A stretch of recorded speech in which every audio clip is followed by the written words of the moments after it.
Hello everyone. Hi, it's the 1st of June. It's time for a little bit of a Liverpool transfer update and fan interactive show. If you've got anything you want to chat to me about in the comments, please feel free to do so. If you're a Club Legend subscriber on Plus, you can use the Discord channel as well. We've got a couple of things we want to talk about. Links last night. I know we covered a couple of these this week. Khephren Thuram, or Khephren Thuram, if you will, and Micky van Ven, which sounds like one of the most made-up names I've ever heard in my entire life, but apparently he's a player that Liverpool have a link with. We're going to discuss him. There's a few other bits and pieces we're going to get through over the course of the next sort of 10, 15 minutes. And if we're having great fun, great laughs, great times, we'll carry on a bit deeper as well. A little heads up, by the way, if you want to get a little bit closer to all of these stories, particularly the Thuram stuff, I'll give you a tasty quote in a moment. But Steve has just finished recording this week's Journo Insight with Neil Jones show. Neil Jones is very much in the top tier of journos when it comes to transfer stuff, and he's a very big part of what we're offering on Redmen Plus over this summer. So big updates with regards to Thuram and Alexis Mac Allister and a few others as well. So that full show is not just me spouting my opinion; it is a journalist who knows stuff giving his opinion, which matters more, obviously. Before we dive in as well, also drop a like on this video because it also helps with the algorithm and all that good stuff. Right, let's start with Khephren Thuram, son of Lillian, which anyone over the age of 35 will be very excited by. Stephen Killen for the Liverpool Echo was writing this one, and now this is yesterday evening. This was updated. Nice have already shared Khephren Thuram transfer verdict amid Liverpool links. Liverpool are said to have opened negotiations with Lille over midfielder Khephren Thuram. The Nice manager Didier Digard has already claimed, however, that Khephren Thuram would benefit from his immediate future remaining with the French club. Reports in France suggested that negotiations had opened between the Reds and the son of legendary Le Bleu defender Leighton Clarkson. The 22-year-old is said to be attracting interest from around Europe, with Jurgen Klopp's side looking to steal a march in the race. There are a couple more bits and pieces which I'll quickly fly through. It was L'Equipe who had stated that a reduced wage bill has freed up funds at Anfield to welcome new faces, and his form at Nice has sparked Liverpool into action. It's been suggested that his reliability, physicality and energy have all been key factors in their profiling for the Anfield engine room. Needless to say, I think it kind of makes perfect sense that Digard would want to encourage a young, promising player to stay at Nice. That does make perfect sense, and he's obviously going to be not looking to have rid of players that he really likes and really wants around the squad. However, I'm just going to quickly grab a quote from Neil Jones on this one. Speaking to Stihor on today's Journo Insight show, he said on Khephren Thuram, definitely a player Liverpool like. I'd keep my eye on the links. That's exciting, isn't it? Isn't that exciting? Definitely something there. Brilliant. Love to see it. So we've speculated, and I've done a couple of videos over on my YouTube channel talking about Klopp 2.0 and what Liverpool would look to get in. And Fabinho, for me, the biggest drop-off in form of any Liverpool player, I think, was from him this season. Now, he did seem to recover a bit of form toward the back end, but I had a good old look at the minutes profile for Liverpool players and how much they've played and how much they were playing when the team was at its peak in 18-19. And Fabinho's still playing more minutes than any Liverpool midfielder, and he shouldn't be, because at 29, they need to start thinking about what happens next with him. We've seen the Manuel Ugarte links. That looks very unlikely to be a Liverpool move, or a move that Liverpool will go for this summer. I don't know whether we need a nailed-on 24, 25, 26-year-old guy to come in and just replace Fabinho. Sell him, take the chance to cash in on him while you can, and get another senior guy who's ready to hit the ground. Or is there something to it? Well, if you can take about a quarter to a third of Fabinho's minutes away from him with a younger lad who's on the way up, then that makes perfect sense to me. And someone like Thuram, 22 years old, good physical profile, tall, tall, which I think is an issue we've had with some of the players we've been linked with in those positions. I think if you're going to go for someone like Alexis Mac Allister, the potential for Thiago to still be around the side, Harvey Elliott could be in there, the forwards with the exception of, Salah and Jota are not particularly tall guys. You can't really afford to have a sub 6 foot, I don't think, DM in your side as well. So yeah, that looks really interesting to me. A really, really interesting move indeed. And look, no one's life was made worse for having a Thuram in the squad. Just amazing. What a football player that was. Okay, we've got a couple of comments very quickly before I move on to some other bits and pieces. Just £2 from Veronica. It's very nice. Can I even bring that up? Yeah, look at that.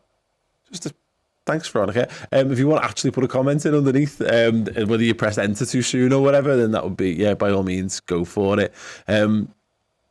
Mike Bobbings simply says, afternoon, lads. It's we've got Aaron producing as well, so if you want to say hello to Aaron, but please be my guest to do just that.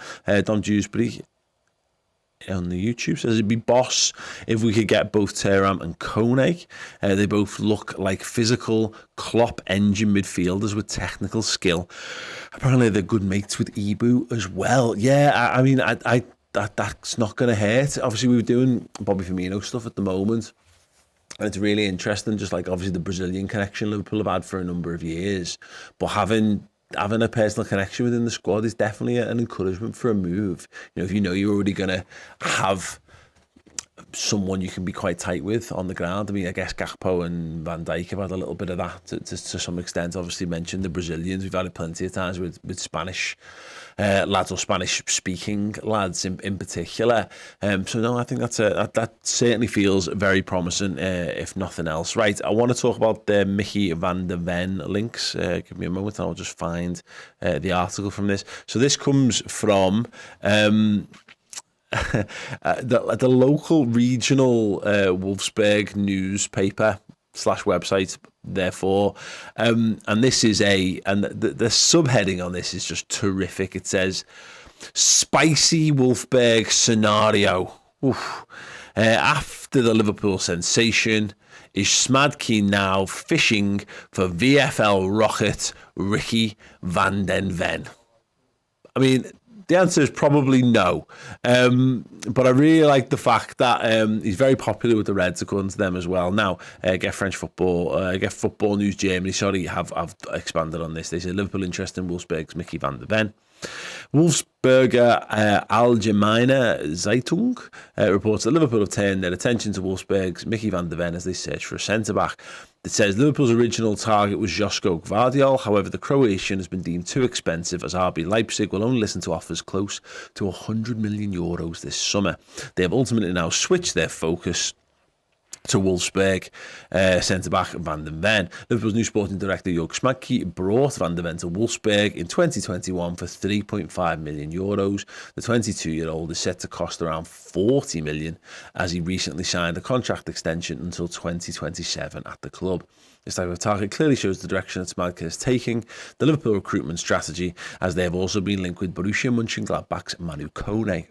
As discussed recently, Van den Ven played 36 times for Wolfsburg this season, as they finished 8th and just missed out on European football as they lost on the final day of the season against already relegated Hertha Berlin. I'm not sure we should be signing €40 million centre-halves from mid-table Bundesliga teams, if I'm being perfectly honest. I'd love to be proved wrong. I'll caveat all of this, right?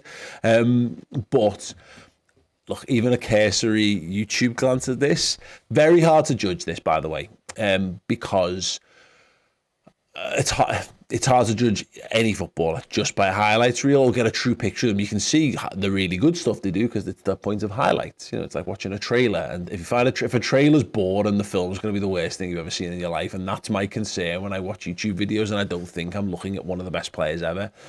He looks a little lumbering.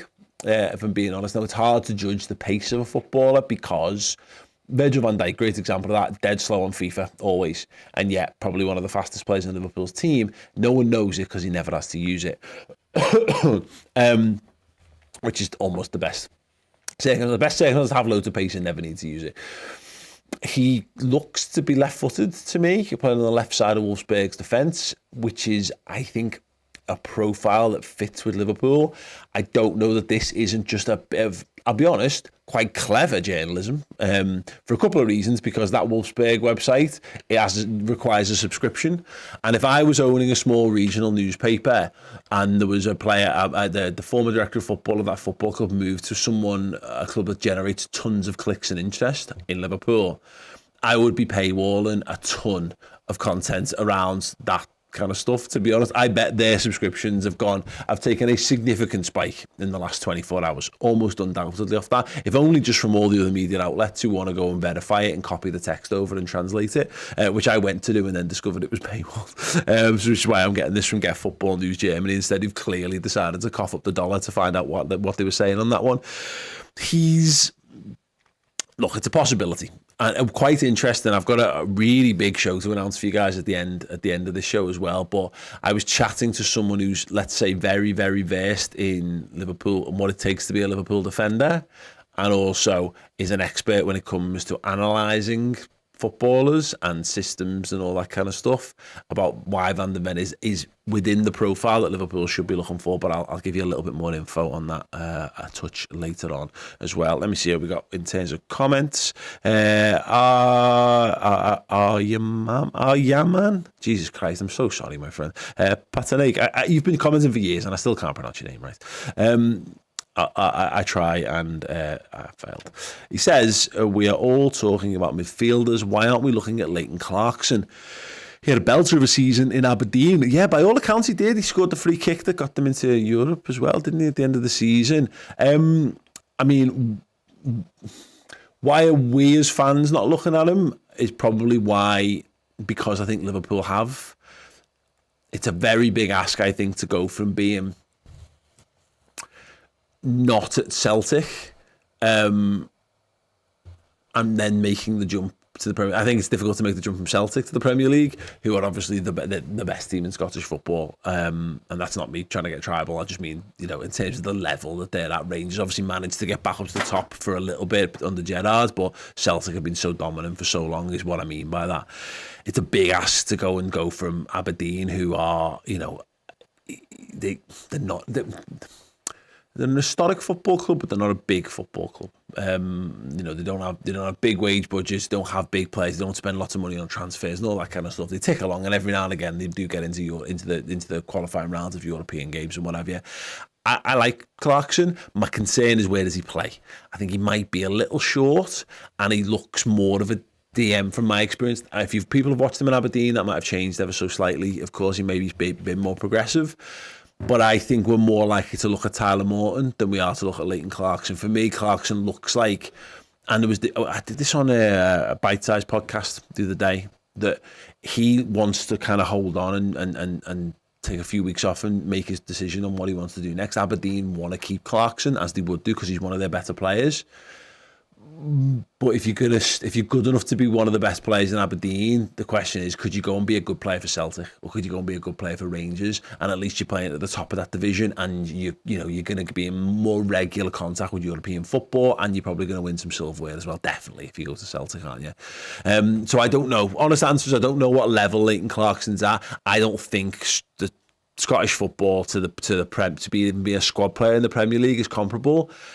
I think the Championship is a much better level, for example. So Tyler Morton's had a really good season for Blackburn. I think a really good season for Blackburn is better than a really good season for Aberdeen. Is my broad take. Apologies, I've just launched my phone on the floor. But okay. So, yeah, I think it's an interesting suggestion, but it'd be interesting to see whether Liverpool do run the rule over him and then decide in the summer, or whether they've already made the decision and they just want to move on. Veronica, who did drop the super chat in earlier, says, I get fed up with rumours about who we might buy. When we officially buy someone, then I will be interested on who they are.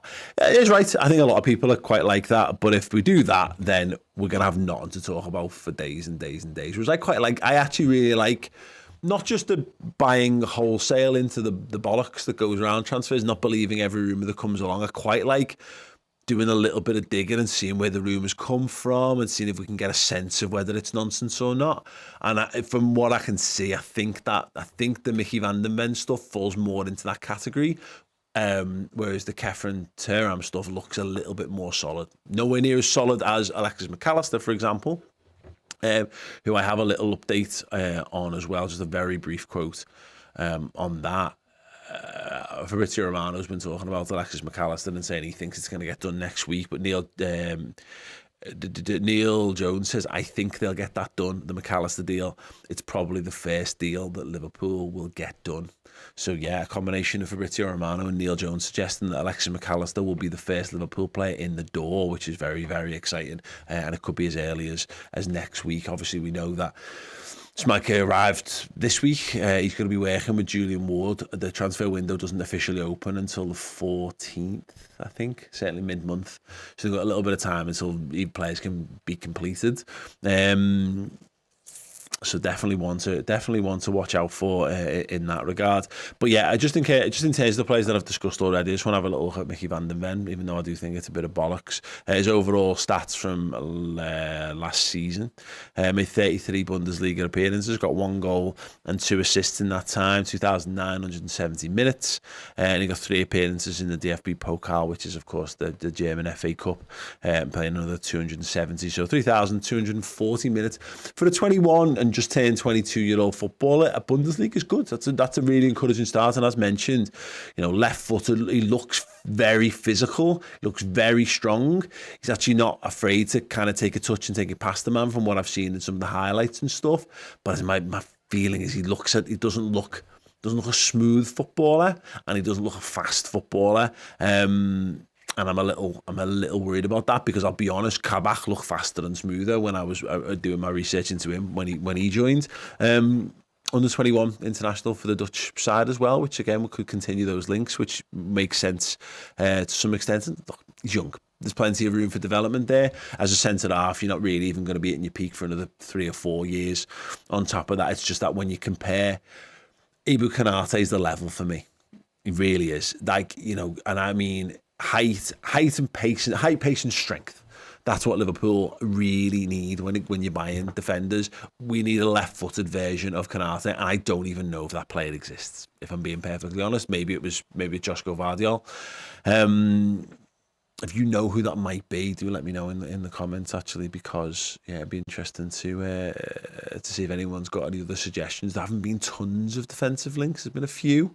Julian Timber's been one that's kind of rumbled on for a little bit, but that one's gone quiet in the last few days. Okay, Ben Jones has put a couple of comments in, which we'll get to here. I want Thuram and Kone as the absolute perfect Klopp players, and Klopp will turn them into absolute monsters. They have the height and physicality for the Prem and the quality they have. And then goes on to say, I think Liverpool will get those 2 done after the Mac Allister deal is done. His father is in Liverpool to sort of contracts today, and then Kone for 25 million and Thuram for 40 million, and also Mac is less than £65. 65 million. Yeah, actually, I just want to get that Fabrizio Romano tweet up, actually, just on the Alexis Mac Allister. He tweeted a couple of hours ago, Mac Allister to Liverpool will likely cost way less than the 65 to 70 million pounds, as said yesterday. Fixed amount to sign him from Brighton is not that high. The plan is to complete the deal next week. There you go. Very, very interesting and very, very exciting stuff there. I think we can all get behind that. And then Tom Lloyd here in the comments, who I've just completely skipped by, and put the next one up. He says Colwell is a better shout than Van de Ven. Gvardiol would be the dream, though. Yeah, absolutely. And Dom Dewsbury says, Revolution! Let's get Pavard in as well while we're at it. Why not, eh? We do also have a new YouTube member as well. Let me just quickly get that. Mo Mohammed is in. Let me just quickly bring out our no expense spared members board. Oh, yeah. Right. Bear with me a second while I just quickly squiggle Mo on there. Mo Mohammed. Beautiful. Single M-E-D. You sit comfortably and rightly below Pajak's massive pecker, apparently. I don't know whether that's why you've done that, or whether that's an added bonus for it, but thank you so much for joining as a member. One extra show for club captains, not club captains, for Wonder Kids and Tier 2 and Tier 3. Dear God, I'm terrible at this. Yes, thank you so much. If you want to get your name on the board throughout the summer, then you absolutely can do. It's chock-a-block at the moment. I'm going to have to wipe some names off. So just one more shout-out, actually, before these all get wiped in this week, for Mike Wigmore, Philly Bob, Sferia, Nigel Jones, Adele, Ethan Griffiths there, Jane, and Damien Żurowski, as well as, of course, David Hayden, Pajak's massive pecker, and the newly added Mo Mohammed. Thank you so much for that. Let's just quickly get the last couple of comments up. Mo is in. Thank you so much, Mo, for joining. Here's your first comment. Inacio from Sporting is one of the best passers of the ball among all centre-backs, and he's athletic. Inacio was more talented and a better prospect than Ruben Diaz was coming out of Portugal. Like the sound of that. And then actually follows it up and says he's like a more athletic Laporte. Ooh. And Dom Lear says Guardiola was the dream when Haaland battered him. Okay. Don't get that. The Colwell shout is interesting. I think, players again, you're looking at a gap. Presume he'll be a homegrown lad as well. And that's one major consideration that Liverpool need to fill. Need a couple more lads who can be registered as homegrown. Now you can put youth players in there if needs be, I believe. But it would be massively helpful for someone to replace James Milner and Oxlade-Chamberlain going out the door. Does leave Liverpool with work to do in that department, and someone like Colwell would at least help towards that. So yeah. Lastly, I just want to have a quick look at Khephren Thuram stats, because why not? As mentioned, 22 years old, just 22. Another one turned on the 26th of March. Born in Italy, of course, his dad playing over there. He is a French under-21 international, 14 appearances for the unders. And last season, made a grand total of 48 appearances across all different competitions. 35 in League 1 with 2 goals and 4 assists, which is very nice. 2,500 minutes in there. 10 Conference League appearances, getting 3 assists in that time. 879 minutes. He played 2 in the UEFA Conference League qualifiers. Yep. Got an assist in there, and he played 1 Coup de France game as well. So actually, yeah, in terms of the profile of what you're looking for, that fit, look, different positions, different players, of course. But if I was going to take a punt on a 22-year-old footballer, one that's got a good amount of minutes under his belt, as Van de Ven does, but also look at that. Including the qualifiers, it's 12 Conference League appearances this season, and you go, yeah, lower level for sure. Absolutely, the same can be said of the French League compared to the Premier League. But in terms of your developments, your market developments, Liverpool are going to be playing Europa League football next season. If you've got a guy who can handle himself at Conference League level, then you'd hope that he can handle himself at group stage Europa level as well.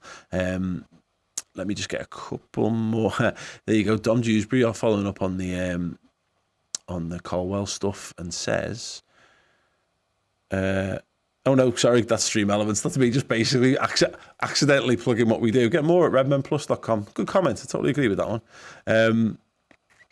Dom Dewsbury. Colwell had posters of Stevie on his wall growing up. He'll definitely be up for coming to Liverpool, I reckon. And Mo, back again, says Brighton had an offer of 30 million turned down for Colwell by Chelsea today, reports say. That's really interesting, because you just don't know what Chelsea are at the moment, and they're going to be waiting for Pochettino to really come in and get his feet under the table, because he'll want to run the rule over what he's got. But then the longer it takes him to do that, the shorter the window they've got to sell players, and the less money they're going to get for them players, or run the risk of having, again, 35 to 40 footballers on the books when you only need 25. So that is definitely, Chelsea are going to be one of the most interesting case studies in the history of football this summer, I think. And Tom Lloyd actually backs up on the Colwell stuff. Also helps the homegrown quota, yeah, as we were discussing before. It's an interesting one again. Mo's absolutely smashing it in the comments today. A lot of people misprofiling Thuram this season. He's been an all-action 8. He even played left mid in 4-4-2. Loves to burst through with the ball. Not really a number 6. Well, that's interesting. Just to go from him on his profile on Transfermarkt. So let me just take that comment away. According to Transfermarkt, 24 of his appearances this season have come in centre mid. 17 have come in defensive mid. He's played 1 at left wing and 1 at left midfield. And that's just going from Transfermarkt, who tend to be quite good with this stuff. What I really like from that, though, is that 17 appearances in DM, 2 goals and 4 assists, which tells you that, look, he can. The centre mid appearances say that he can obviously go a row further forward, but also that if you're someone who can go back into DM, do some of the physical stuff, but actually isn't afraid to come forward when the situation demands it. And Fabinho's got that in his locker. It gets forgotten sometimes. We think sometimes it's because he's had a tough season of him, Fabinho the destroyer. The best Fabinho was a very, very, very front foot player. So that does actually fit in with that again, to be perfectly honest. What I'm going to do, actually, I hadn't really planned to do this, and I hope for my laptop doesn't fall apart while I'm doing it. I'm just going to have a quick look at Khephren Thuram and just see what FB Ref has to say about him, because I think they're often quite interesting in terms of how they compare footballers and how they profile them. So just give me a second to get this up, Aaron. I'll only be a moment while this loads in.